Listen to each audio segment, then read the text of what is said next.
Assalamualaikum warahmatullahi wabarakatuh. Perkenalkan, nama saya Tasya Sabila. Nah, kali ini dalam matkul multimedia pembelajaran, saya akan menjelaskan sedikit materi mengenai garis dan sudut, yang mana merupakan kelas 7 semester genap.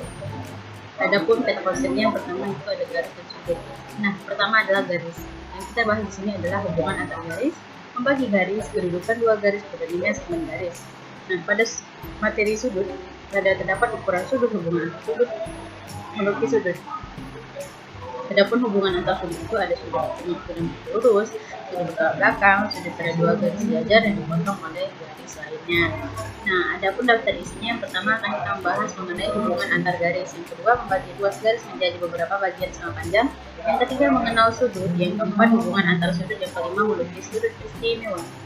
Pertama, hubungan antar garis. Hubungan antar garis, hubungan antar titik garis dan bidang. Yang kedua ada kedudukan dua garis. Nah, untuk pertama hubungan antar titik garis dan bidang. Yang pertama yaitu hubungan titik dan garis. Hubungan antara titik dan garis dapat terjadi dalam dua kondisi, yang dimana pertama titik terletak pada garis dan kedua titik terletak di luar garis. Titik tersebut terletak pada garis apabila titik tersebut ada pada garis atau tidak tersebut, atau titik tersebut menjadi bagian dari garis. Nah, dapat kita lihat pada titik A pada garis L dan titik B pada garis M. Untuk kedua, hubungan titik dan bidang. Titik terletak pada bidang atau titik tersebut menjadi bagian bidang. Nah, kita perhatikan pada gambar di bawah ini, titik D itu terletak pada bidang B. Dan titik C ini terletak pada bidang A. Titik C pada bidang A, titik D di luar bidang B. Yang ketiga ada hubungan antar garis dan bidang. Hubungan antar garis dan bidang dapat diklasifikasi menjadi tiga, yaitu garis terletak pada bidang, garis tidak pada bidang, dan garis menembus atau memotong bidang. Nah, ini bentuknya. Kemudian ada titik-titik segaris. Dua titik atau lebih dikatakan segaris jika titik-titik tersebut terletak pada garis yang sama. Perhatikan pada gambar, titik A dan titik B dikatakan segaris karena sama-sama terletak pada garis L. Nah, sedangkan istilah titik garis ini bisa disebut dengan polinear. Titik A dan titik B pada garis L. Kemudian yang kelima ada titik-titik sebidang. Nah, dua titik atau lebih dikatakan sebidang jika titik tersebut terletak pada bidang yang sama. Pada gambar tersebut, titik C dan titik B dikatakan sebidang karena sama-sama terletak pada bidang B. Sedangkan istilah titik sebidang bisa disebut dengan koplanar. Nah, titik C dan titik B ini pada bidang B. Oke, yang kedua ada kedudukan dua garis. Nah, inilah macam-macamnya. Yang pertama itu ada dua garis yang tidak sejajar dan tidak berpotongan. Oke, ini juga. Nah, untuk yang ini nomor 3 itu garis sejajar. Nomor 4 juga. Untuk nomor 5 itu garis berhimpit. Nomor 6 juga garis berhimpit. Untuk nomor 7 itu garis berpotongan, dua garis berpotongan. Nomor 7 juga dua garis yang berpotongan. Dan nomor 9 itu adalah dua garis yang berpotongan tegak lurus. Nah, di sini jangan lupa bahwasannya notasi dari dua garis berpotongan disimbolkan dengan X. Nah, notasi dari dua garis sejajar yaitu dua garis sejajar. Dan notasi dari dua garis berpotongan tegak lurus adalah berikut. Oke, kemudian membagi ruas garis menjadi beberapa bagian sama panjang. Yang pertama akan kita membahas membagi garis menjadi beberapa bagian sama panjang, kemudian membagi garis menjadi dua bagian dengan perbandingan 1:3. Dan yang ketiga membagi garis menjadi dua bagian dengan perbandingan 2:5. Yang pertama kita langsung membagi garis menjadi beberapa bagian sama panjang. Adapun langkah-langkahnya, yang pertama buatlah siapkanlah buku, pensil, dan penghapus.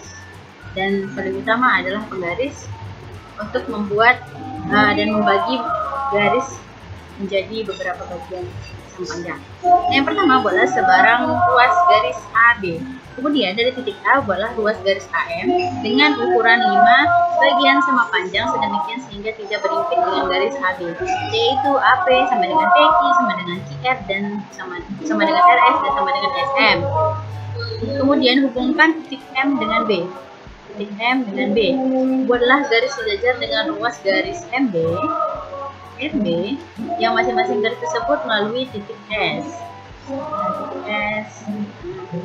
R, Q, dan P, sehingga memotong garis AB di titik R1, R1, Q1, dan P1. Nah, untuk yang kelima, dengan demikian terbagilah ruas garis AB menjadi 5 bagian yang sama panjang, yaitu AP1 sama dengan PQ, P1, Q1 sama dengan Q1, R1 sama dengan R1, S1, dan sama dengan S1B. Kemudian, untuk membagi garis menjadi dua bagian dengan perbandingan 1:3, itu sama seperti tadi, namun kita membagi 1:3. Kemudian juga ada membagi garis menjadi dua bagian dengan perbandingan 2:5. Bisa Ananda semua contohkan dan buat di buku tulis masing-masing. Kemudian kita masuk ke mengenal sudut, yaitu yang kita bahas adalah menemukan konsep sudut dan jenis-jenis sudut. Yang pertama, menemukan konsep sudut. Nah, sudut itu terbentuk karena dua sinar garis bertemu pada satu titik. Nah, misalnya terminologi garis dalam hal ini merupakan sinar garis karena memiliki awal dan tidak memiliki titik ujung. Nah, perhatikan garis lurus yang terbentuk oleh laptop. Garis lurus yang terbentuk oleh laptop. Bagian atasnya yang sedang terbuka, sedangkan yang terdapat pada kursi itu berbentuk sudut pada tempat duduk dengan sandarannya. Nah, secara matematisnya hubungan sinar garis dan titik sudut ini diilustrasikan sebagai berikut. Nah, ini nih ada terdapat dua garis sinar garis. Ada dua sinar garis. Nah, ini ada PA dan juga ada PB. Nah, titik sudutnya ini mempertemukan antara dua sinar garis dan sehingga membentuk sudut APB atau dibuat seperti sudut APB. Kemudian jenis-jenis sudut. Jenis-jenis sudut ini ada 4. Yang pertama ada sudut lancip, yang kedua ada sudut lurus, yang ketiga ada sudut tumpul dan sudut siku-siku. Nah, untuk sudut lancip ini ukurannya dia lebih besar daripada 0 derajat, namun lebih kurang dari 90 derajat. Nah, untuk sudut lurus ini yaitu dengan besar 180 derajat. Untuk sudut tumpul lebih dari 90 derajat dan kurang dari 180 derajat. Sedangkan sudut siku-siku itu berukuran 90 derajat.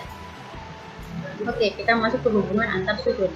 Yang pertama kita membahas sudut berlurus, berpenyiku, dan bertolak belakang. Hubungan sudut-sudut pada dua garis sejajar. Yang pertama sudut berlurus, berpenyiku, dan bertolak belakang.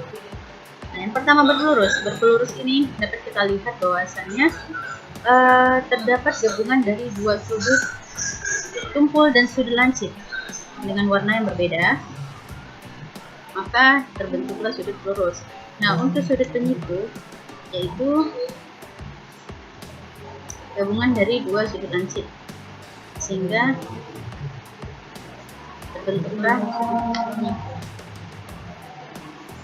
Dan yang terakhir ada bertolak belakang, Anda dapat dilihat pada gambar. Kemudian ada hubungan sudut, kemudian ada hubungan sudut pada dua garis sejajar.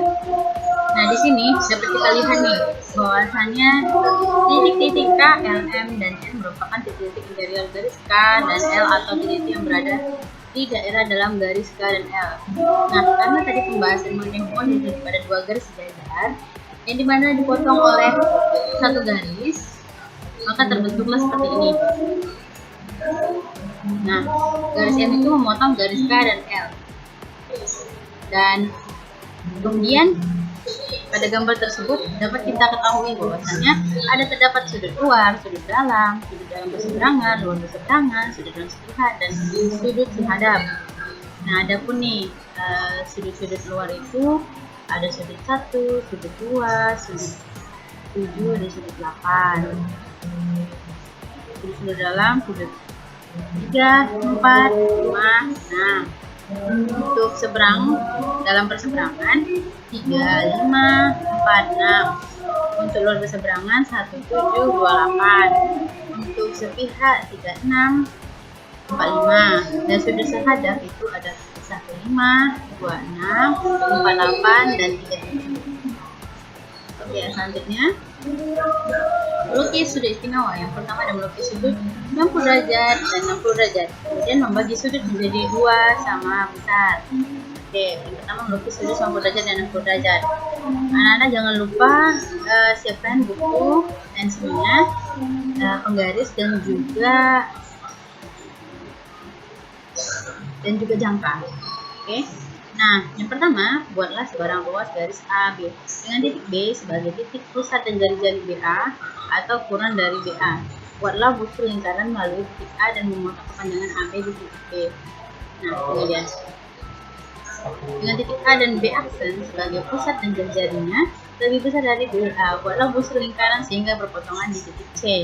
Nah, kemudian dari pembuatan ini tadi, kita luruskan dan kita buat garis sehingga terbentuk perpotongan di titik C. Maka hubungkan titik B dan C, maka besar sudut ABC adalah 90. Maka kita hubungkan tadi titik B ke titik C sehingga terbentuk besar sudut ABC-nya yaitu 90. Oke, untuk melukis sudut 60 dengan cara yang sama, namun pada tahap kedua itu buatlah busur lingkaran dengan pusat A dan jari-jari AB. Pusat A dan jari-jari AB. Berarti di sini titiknya. Kita tarik ke atas. Nah, dengan pusat B dan jari-jarinya AB, kemudian buatlah busur lingkaran sehingga busur tadi berpotongan di titik C. Maka kita buat dari titik B lagi, kita tarik dari A ke atas. Dan terbentuk di sini titik C.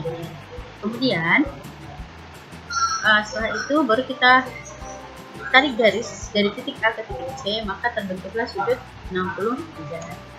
Oke, untuk yang terakhir itu membagi sudut menjadi dua sama besar. Adapun langkah-langkahnya yaitu buatlah busur lingkaran dengan pusat titik Q sehingga memotong sinar garis QP di titik A dan memotong sinar garis IR di titik B. Dengan jari-jari yang sama, masing-masing buatlah busur lingkaran dengan pusat titik A dan B sehingga kedua busur berpotongan di titik C.